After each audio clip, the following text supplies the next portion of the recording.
augmentation de la demande vapeur. Toutes les expériences menées jusqu'ici l'ont été dans des conditions presque idéales, avec une charge vapeur faible et constante. Cependant, dans la réalité, la demande vapeur est rarement constante. Elle se présente sous forme de pics et de creux, et la chaudière doit être capable de répondre à ces changements. À toute augmentation de la demande vapeur, la chaudière a un petit temps de réponse jusqu'à ce que la production vapeur égale la demande vapeur. Durant cette phase de transition, la quantité de vapeur utilisée par les process est supérieure à la quantité de vapeur produite par la chaudière, à tel point que la réserve de vapeur dans l'installation diminue, ce qui cause une chute de pression. Cette chute de pression a des conséquences majeures à l'intérieur de la chaudière.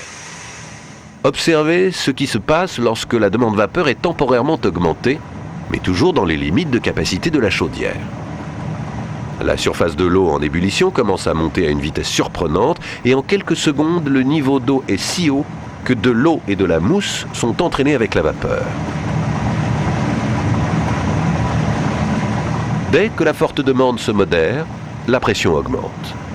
La surface supérieure, elle, baisse rapidement et tout revient à la normale. Ces changements soudains sont les conséquences de deux facteurs. Les bulles de vapeur à l'intérieur de la chaudière augmentent quand la pression diminue, causant la montée de la surface de l'eau. Et simultanément, l'eau se vaporisant engendre plus de turbulences.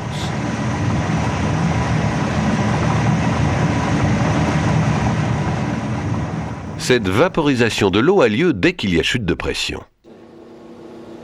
Si vous prenez l'exemple d'un réservoir contenant de l'eau à haute pression, juste sous sa température d'ébullition. Si vous enlevez la soupape pour faire baisser la pression, de l'eau se change en vapeur, sans avoir apporté d'énergie. Le fait de remettre la soupape permet à la pression de se stabiliser et la vaporisation s'arrête. Il reste bien évidemment moins d'eau dans le réservoir. Cette vaporisation temporaire est un mécanisme courant lorsqu'une chaudière est confrontée à une augmentation de la demande vapeur.